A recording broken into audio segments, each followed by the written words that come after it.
Hola muchachada, ¿qué tal les tranza el tiempo? Pues a mí, ni me va, ni me viene. A ver, lo aclaro rápido, esto no es un fanfic, por el contrario, es un libro escrito por Douglas Preston y Lincoln Child, un libro que posee una adaptación al cine. Dicho filme tiene el mismo nombre que el libro. Subir el libro en formato video surgió tras ver un video de Davidchenko, un youtuber que, y me pongo de rodillas para decirlo, hace cinematografía en su canal, Absoluto Cine, Go. Bueno, dejemos de decir factos. Por cierto, a ver quién adivina el video de Davidchenko, que me inspiró para subir el libro. Los leo en los comentarios. Chao. Esto es The Relic, el ídolo perdido. Capítulo 17. El laboratorio daba al río East, al otro lado del cual se alzaban los almacenes y edificios semiderruidos de Long Island City.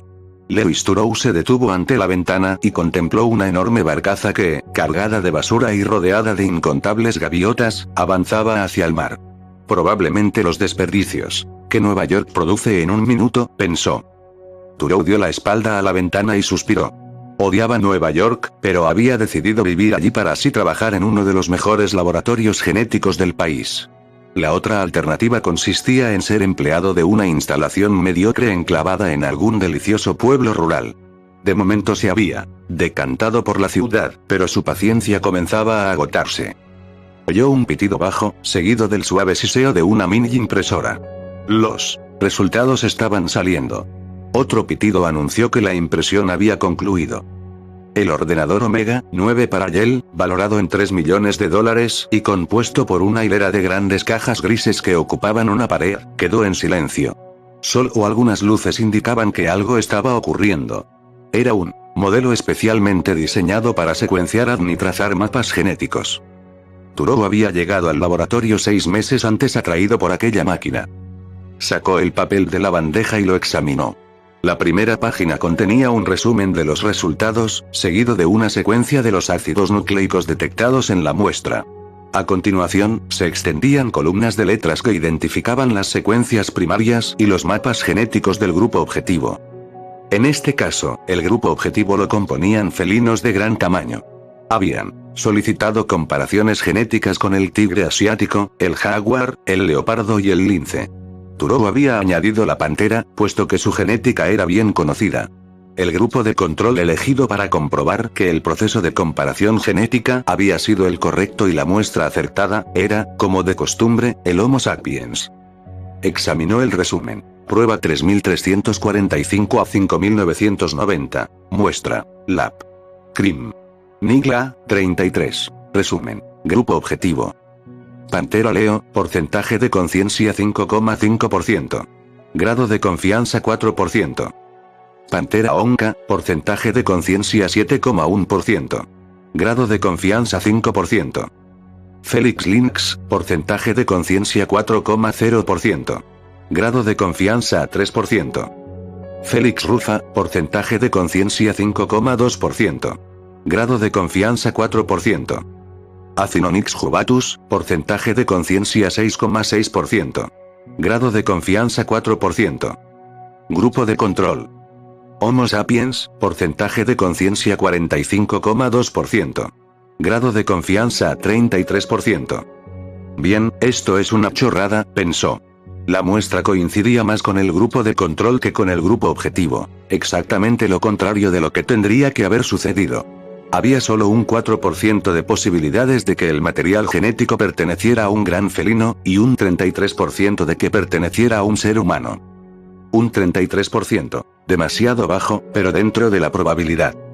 Eso significaba que para calcular el grado de coincidencia debería acudir a GenLab, una enorme base de datos internacional, 200 gigas y en aumento, que contenía secuencias de ADN, esquemas y mapas genéticos de miles de organismos, desde bacterias Escherichia coli al Homo sapiens. Compararía los datos con los que le ofreciera GenLab para averiguar de dónde procedía el ADN. Debía de tratarse de algo cercano al Homo sapiens. El porcentaje no era lo suficientemente alto para pertenecer a un mono, aunque tal vez sí a un pariente del lémur. A Turou se le había despertado la curiosidad. Hasta entonces ni siquiera sabía que el laboratorio trabajaba para el departamento de policía. ¿Qué coño les indujo a pensar que esta muestra procedía de un felino? Se preguntó. Los resultados ocuparon unas 80 páginas. El secuenciador de ADN imprimió los nucleoides identificados en formato de columna. Indicaba especies, genes identificados y secuencias no identificadas. Turow sabía que la mayoría de las secuencias aparecían no identificadas, puesto que el único organismo cuyo mapa genético estaba completo era el E. coli. CGGT no identificado, GGGT, GG Homo sapiens TT, CGTT, ATAIAYLTT, TG marcador G, GGC, TT a primero CC, A comienzo CT, A polimorfismo GT, ATA, GTGG, TTT, GTT, TAT, AT, TT, GET, CC, CG a primero fin poli. Turow repasó los datos y trasladó el papel a su escritorio. Pulsando algunas teclas del Esparce-Estación 10, podía acceder a información de miles de bases de datos.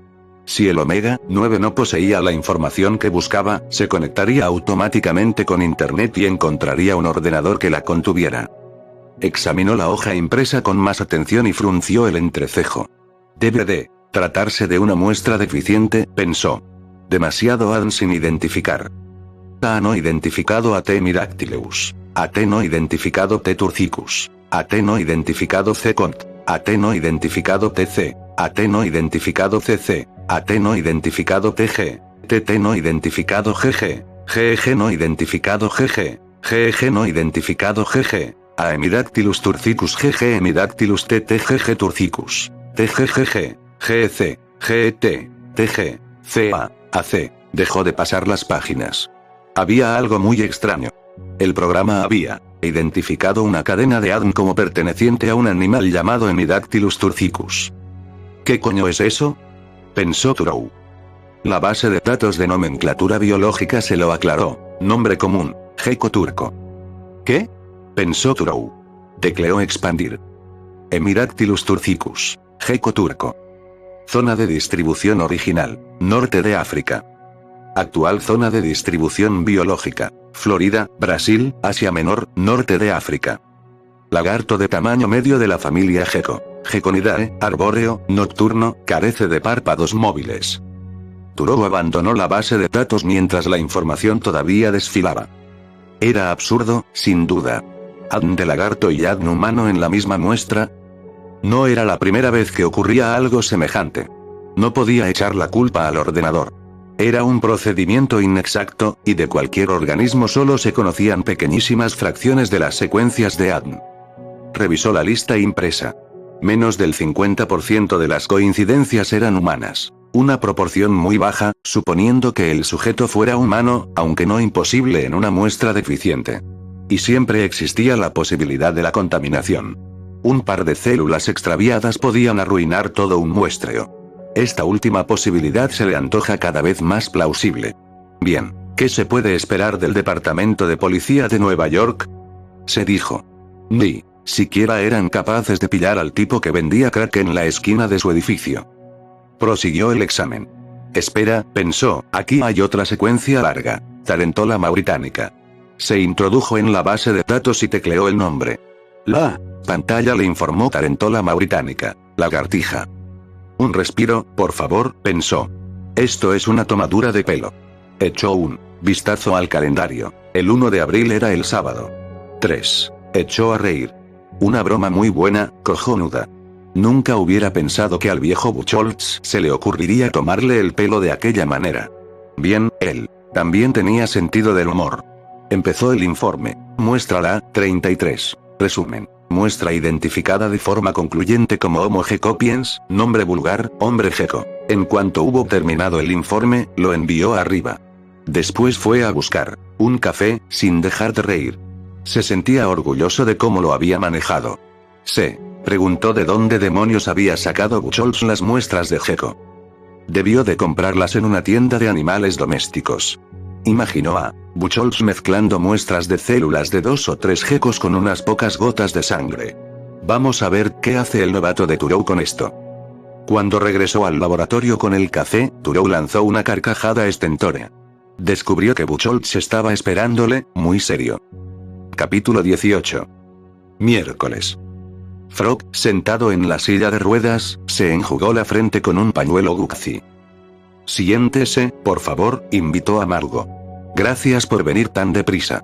Es Espantoso, sencillamente espantoso. Pobre guardia, dijo ella. Nadie en el museo hablaba de otra cosa. ¿Guardia? Frog levantó la vista. Ah, sí, una tragedia. No, me refería a eso. Alzó una circular. Contiene toda clase de normas nuevas. Muy molesto. A partir de hoy, el personal solo puede permanecer en el edificio entre las 10 y las 5.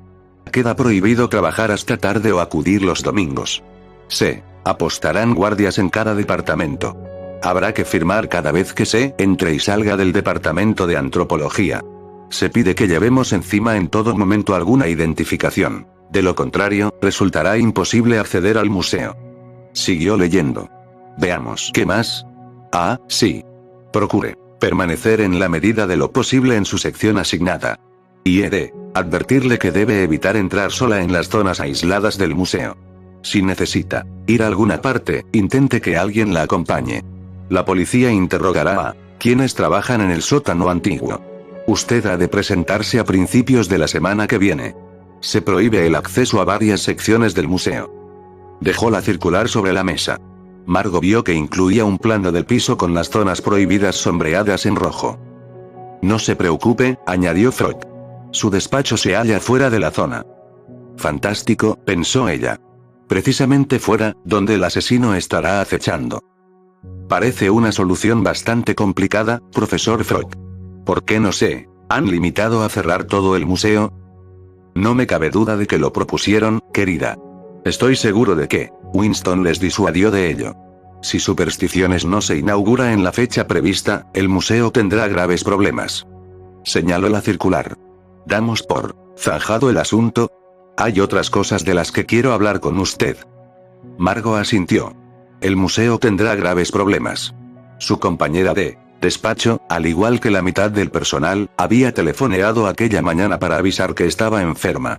Quienes se presentaban formaban corrillos en torno a las máquinas de café o las fotocopiadoras para intercambiar rumores y comentarios. Además, las salas de exposición del museo estaban casi vacías. Los visitantes habituales, familias en vacaciones, grupos escolares y niños alborotadores, comenzaban a escasear. En aquellos momentos el museo atraía sobre todo a los morbosos. Tenía curiosidad por saber si había obtenido alguna planta para el capítulo sobre los Kiribitu, continuó Frog. He pensado que sería un ejercicio útil para los dos someterlas al extrapolador. El teléfono sonó. Maldita sea, masculló el científico y descolgó el auricular. ¿Sí? Siguió un largo silencio. ¿Es preciso? Preguntó. Hizo una pausa. Sí, insiste. Concluyó. Colgó y exhaló un suspiro. Las autoridades me piden que baje al sótano. Dios sabrá para qué. Se trata de un tal Pendergast. ¿Le importaría empujar la silla? Charlaremos por el camino. Ya en el ascensor, Margo explicó. Conseguí algunos especímenes en el herbario, aunque no tantos como quería. ¿Sugiere que los sometamos al ESG? Exacto, contestó Frog. Dependerá del estado de las plantas, por supuesto. ¿Hay material imprimible? ESG significaba extrapolador secuencial genético, el programa que Kawakita y Frog habían elaborado para analizar impresiones genéticas. La mayoría de las plantas está en buen estado, admitió Margo. Pero, Dr. Frog, no sé de qué pueden servir al extrapolador. ¿Estoy celosa de Kawakita? Se preguntó. ¿Por eso me resisto? Mi querida Margo, su situación es ideal, exclamó Frog, y su entusiasmo le impulsó a llamarla por el nombre. Usted no puede reproducir la evolución, pero sí simularla con ordenadores. Tal vez esas plantas estén relacionadas genéticamente, de acuerdo con la clasificación que los chamanes Kiribitu desarrollaron. ¿No sería interesante para su tesina? No me lo había planteado, reconoció Margo. Ahora estamos probando el programa, y nos convendría realizar un estudio como ese, prosiguió Frog, muy animado. ¿Por qué no propone a Kawakita que trabajen juntos? Margo asintió. En realidad, estaba convencida de que Kawakita no desearía compartir su notoriedad, ni siquiera su investigación, con nadie. La puerta del ascensor se abrió a un puesto de control custodiado por dos policías armados con fusiles. ¿Es usted el Dr. Frog? Preguntó uno. Sí, contestó, irritado. Acompáñenos, por favor. Margo empujó la silla a través de varias encrucijadas hasta llegar al segundo puesto de control, donde se hallaban otros 2 policías y un hombre alto y delgado que vestía un fúnebre traje negro y llevaba el cabello, de un rubio blanquecino, peinado hacia atrás. Cuando los policías apartaron la barrera, se adelantó. «Usted debe de ser el Dr. Frog», dijo, y tendió la mano. «Gracias por bajar. Como ya le dije, espero otra visita. Por eso no pude ir a su despacho. De haber sabido que estaba», señaló la silla de ruedas con un movimiento de la cabeza, «no se lo habría pedido. Agente especial Pendergast». Un acento curioso, pensó Margo. «Alarma. ¿Este tipo no parece un agente del FBI?»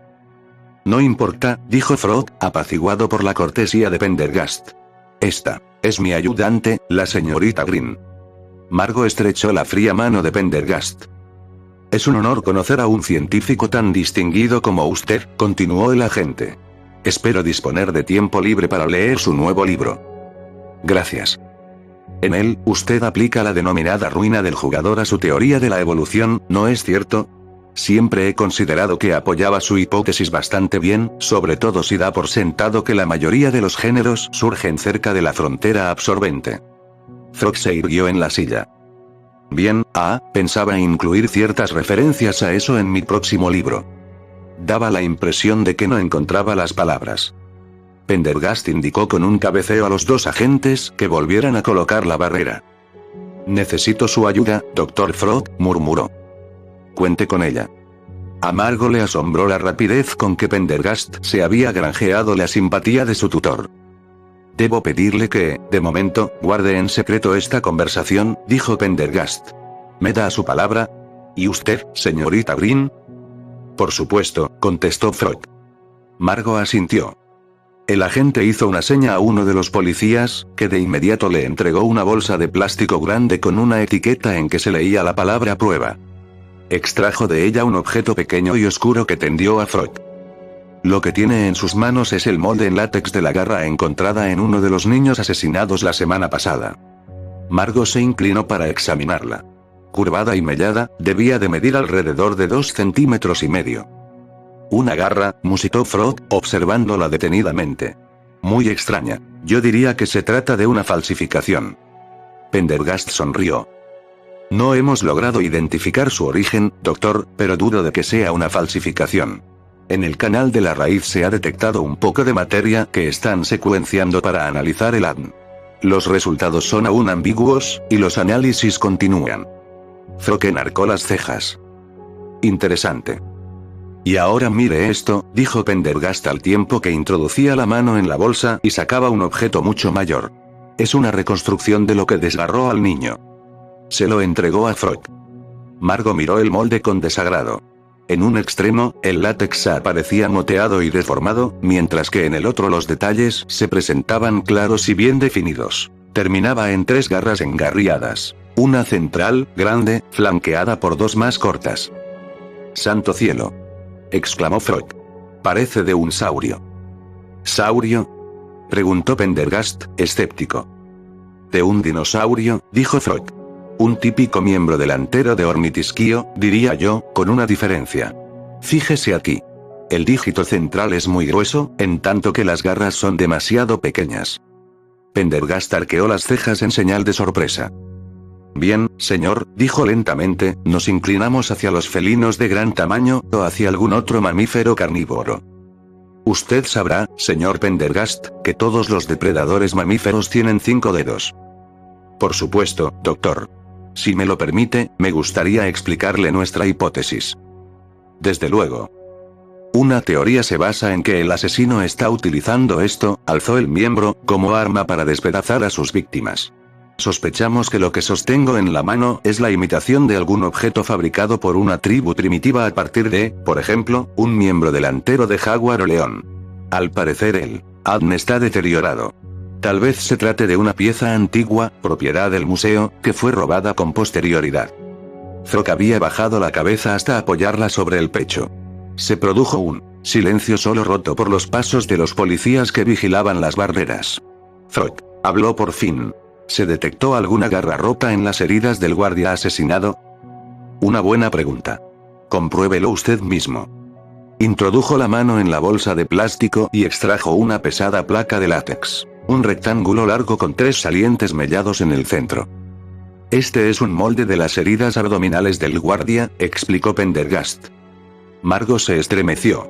Su aspecto era escalofriante. El doctor examinó los salientes con suma atención. La penetración debió ser extraordinaria. La herida no muestra indicios de una garra rota. Por tanto, sugiere que el asesino utiliza 2 objetos distintos. Pendergast asintió. Frog inclinó la cabeza una vez más. El silencio se prolongó unos minutos. Otra cosa, dijo de repente en voz muy alta. Observa que las marcas de la garra se juntan un poco. Están más separadas arriba que abajo. Sí, concedió el agente. Como una mano que se cierra y forma un puño. Eso indica que el instrumento es flexible. Sin duda, reconoció Pendergast. No obstante, la carne humana es bastante blanda y se deforma con facilidad. No hay que extraer demasiadas conclusiones de estos moldes. Hizo una pausa. Dr. Frog, ¿falta algún objeto de la colección capaz de causar estos efectos? No existe ninguna pieza semejante en la colección, respondió Frog con una ligera sonrisa. Esto no pertenece a ningún animal vivo que yo haya estudiado. ¿Se ha fijado en que esta garra tiene forma cónica y una raíz muy profunda? Observa cómo se va usando hasta adquirir una forma de cruz tripiramidal casi perfecta cerca de la parte superior. Esta característica solo se da en 2 clases de animales, dinosaurios y aves. Por ese motivo algunos biólogos evolutivos postulan que los pájaros descienden de los dinosaurios. Si no fuera tan larga, diría que es un pájaro. Por lo tanto, debe de pertenecer a un dinosaurio. Dejó la garra de látex sobre el regazo y levantó la vista.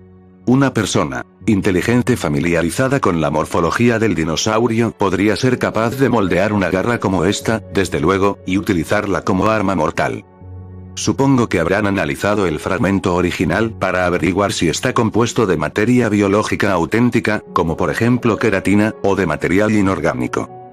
Sí, doctor. Es auténtica. ¿Están seguros de que el ADN era auténtico? Sí, contestó Pendergast. Como ya he explicado, procedía del canal de la raíz, no de debajo de la cutícula. ¿Puedo preguntarle de qué era el ADN? Aún no tenemos el informe definitivo. Frog levantó una mano. Comprendido. Dígame, ¿por qué no utilizan los laboratorios de ADN del museo? Nuestras instalaciones son tan buenas como cualquiera del estado. En efecto, doctor, pero no sería correcto proceder así. Si los análisis se efectuaran en el lugar de los hechos, podríamos confiar en los resultados, teniendo en cuenta que tal vez el asesino fuera el encargado de manejar los aparatos. Sonrió. Espero que perdonen mi insistencia, doctor. ¿Le importaría considerar la posibilidad de que esta arma haya sido construida a partir de reliquias pertenecientes a la colección de antropología, y pensar en un objeto o objetos que guarden semejanza con este molde? Como quiera, contestó Frog. Gracias. Volveremos a hablar de ello dentro de un par de días. Entretanto, ¿sería posible conseguir un inventario impreso de la colección de antropología? Frog sonrió. 6 millones de piezas. Consulte el catálogo del ordenador. ¿Desea que le instalen una terminal? Tal vez más adelante, respondió Pendergast. Introdujo la placa de látex en la bolsa de plástico. Su oferta es muy amable. El puesto de mando se halla en la galería situada detrás de la sala de reprografía. Sonaron pasos a sus espaldas. Margo se volvió y vio la alta figura del Dr. Ian Cuthbert, subdirector del museo, seguida de 2 agentes. ¿Hasta cuándo se prolongará esto?, protestó Cuthbert, deteniéndose ante la barrera. Ah, Frog, veo que también han reclamado su presencia. Una molestia tras otra. Frog asintió de forma imperceptible. Doctor Frog, dijo Pendergast, lo siento. Este es el caballero a quien esperaba cuando usted llegó. Puede quedarse si lo desea. El científico asintió de nuevo. Bien, Dr. Cuthbert. Pendergast se volvió hacia el escocés. Le he pedido que bajara porque me gustaría obtener cierta información sobre la zona que hay a mi espalda. Señaló una puerta grande. ¿La zona de seguridad? ¿Qué quiere saber? Estoy seguro de que cualquier otra persona podría. Ah, prefiero preguntarle a usted, interrumpió el agente con cortesía no exenta de firmeza. ¿Entramos? Si no me roba demasiado tiempo, dijo Cuthbert. He de organizar una exposición. Sí, desde luego, intervino Frog con tono algo sarcástico, una exposición. Indicó a Margo que empujara la silla. ¿Doctor Frog? Llamó Pendergast sin alzar la voz. ¿Sí? ¿Sería tan amable de devolverme el molde? La puerta revestida de cobre había sido sacada de la zona de seguridad del museo y sustituida por una de acero. Al otro lado del vestíbulo se alzaba una puerta pequeña con un letrero que rezaba Pachydermae. Margo se preguntó, ¿cómo habían logrado introducir a través de ella los enormes huesos de elefante? Empujó la silla de Frog a lo largo del estrecho pasadizo de la zona de seguridad. El museo almacenaba los objetos más valiosos en pequeñas cámaras situadas a ambos lados. Zafiros y diamantes, marfil y cuernos de rinoceronte amontonados en estantes, huesos y pieles de animales extinguidos. Al otro extremo, dos hombres vestidos con trajes oscuros conversaban en voz baja. Se pusieron firmes cuando Pendergast apareció. Este se detuvo ante una cámara abierta. La puerta, adornada con volutas, lucía un gran pomo negro de combinación, y una palanca de latón. En el interior, una bombilla arrojaba una luz áspera sobre las paredes metálicas. En el cubículo, había varias cajas muy grandes y una más pequeña cuya tapa había sido retirada. De una de las grandes, que se hallaba en muy mal estado, sobresalían virutas. Pendergast esperó a que todo el mundo entrara en la cámara. Permítame ponerles en antecedentes, dijo. El asesinato del guardia se cometió no lejos de aquí. Después, al parecer, el asesino recorrió el pasillo y trató de romper la puerta que comunica con la zona de seguridad. Tal vez lo había intentado antes sin conseguirlo. Al principio nos preguntamos qué buscaba el asesino. Como saben, el museo alberga piezas muy valiosas. Pendergast hizo una seña a un policía, que se acercó y le entregó un trozo de papel. De modo que empezamos a investigar y averiguamos que nada ha entrado ni salido de la zona de seguridad desde hace 6 meses, excepto estas cajas, que fueron trasladadas a esta cámara la semana pasada, por orden suya, señor Cuthberts. Señor Pendergast, déjeme explicarle, empezó Cuthberts. Un momento, por favor, atajó el agente. Cuando las inspeccionamos, descubrimos algo muy interesante. Señaló la caja dañada. Fíjense en las tablillas. Las de 2x6 muestran profundas señales de garras. La policía científica me ha comunicado que las marcas encontradas en las víctimas fueron causadas por el mismo objeto o instrumento. Pendergast clavó la mirada en el subdirector del museo. No tenía ni idea, balbuceó este. No han robado nada. Consideré que se le quebró la voz. ¿Podría referirnos la historia de este material, doctor? Es fácil de explicar. No encierra el menor misterio. Las cajas fueron enviadas por una antigua expedición. Lo suponía, dijo Pendergast. ¿Por cuál? La expedición Whittlesey, contestó Cuthberts. Tras una pausa, suspiró y añadió. Fue una expedición a Sudamérica que se emprendió hace 5 años. No tuvo mucho éxito. Fue un desastre, afirmó Frog con tono despectivo. Ignorando la mirada colérica de Cuthbert, prosiguió. En aquel entonces, provocó un escándalo en el museo. La expedición se disgregó a poco tiempo, debido a ciertas desavenencias entre los miembros. Algunos de ellos fueron asesinados por nativos hostiles, y los demás perecieron en un accidente de aviación cuando regresaban a Nueva York. Corrieron los inevitables rumores acerca de una maldición y chismes por el estilo. Eso es una exageración, protestó Cuthberts. No se produjo ningún escándalo. Pendergast los miró. ¿Y las cajas? Inquirió. Fueron embarcadas por separado, respondió el subdirector. Bien, ese dato carece de importancia. Una de ellas contenía un objeto muy especial, una estatuilla obra de una tribu sudamericana extinta. Será un elemento importante en la exposición Supersticiones. Pendergast asintió. Continúe. La semana pasada, cuando fui a recuperar la estatuilla, descubrí que una de las cajas estaba abierta. La señaló. En consecuencia, ordené que todas ellas fueran trasladadas provisionalmente a la zona de seguridad.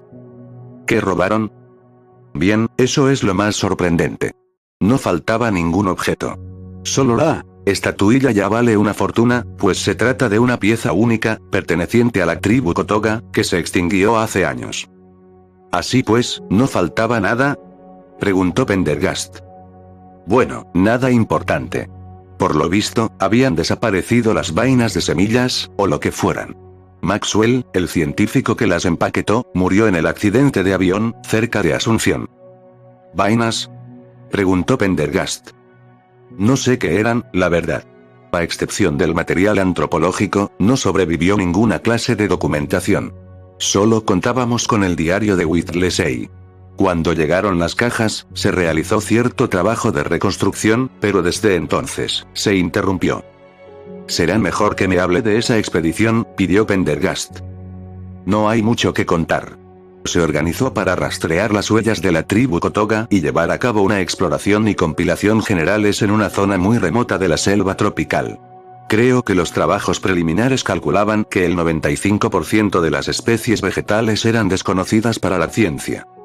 Whittlesey, un antropólogo, dirigía el grupo, compuesto, creo, por un paleontólogo, un antropólogo físico, tal vez un entomólogo y algunos ayudantes. Whittlesey y un ayudante llamado Crocker desaparecieron, seguramente asesinados por los nativos. Los demás perecieron en el accidente de aviación. Solo disponíamos de documentación sobre la estatuilla, gracias al diario de Whittlesey.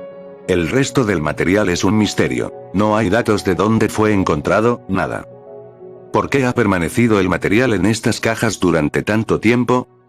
¿Por qué no fue desempaquetado, catalogado e incluido en las colecciones? Cuthbert se removió, inquieto. Bien, respondió a la defensiva, pregunte a Frog. Es el jefe del departamento. Nuestras colecciones son enormes, explicó este.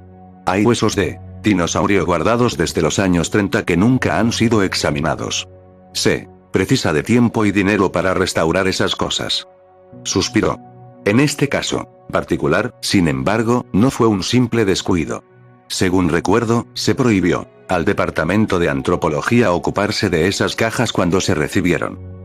Dirigió una mirada llena de intención a Cuthbert. Eso fue hace años. Replicó con acritud el subdirector. ¿Cómo saben que no contienen objetos raros las cajas que no han sido abiertas?, preguntó Pendergast. El diario de Whittlesey daba a entender que la única pieza importante era la estatuilla de la caja pequeña. ¿Puedo ver ese diario? Cuthbert negó con la cabeza. Se ha perdido. ¿Se trasladaron las cajas por orden suya? Lo sugería el Dr. Ulrich después de descubrir que habían sido manipuladas, contestó Cuthbert. Por lo general, mantenemos el material en las cajas originales hasta que se emprende la restauración. Es una de las reglas del museo. De manera que las cajas fueron desplazadas la semana pasada, murmuró Pendergast, justo antes del asesinato de los dos niños.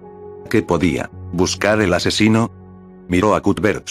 Antes comentó usted que habían robado vainas de las cajas, ¿verdad? El subdirector se encogió de hombros. Como ya he dicho, no estoy seguro de qué eran. Me parecieron vainas, pero no soy botánico. ¿Puede describirlas? Han pasado muchos años. No me acuerdo bien. Eran grandes, redondas, pesadas y rugosas por fuera, de color marrón claro. Solo he visto el interior de la caja 2 veces. Cuando llegaron, y la semana pasada, cuando buscaba en Boone la estatuilla. ¿Dónde está la talla ahora?, preguntó el agente. Están restaurándola para la exposición.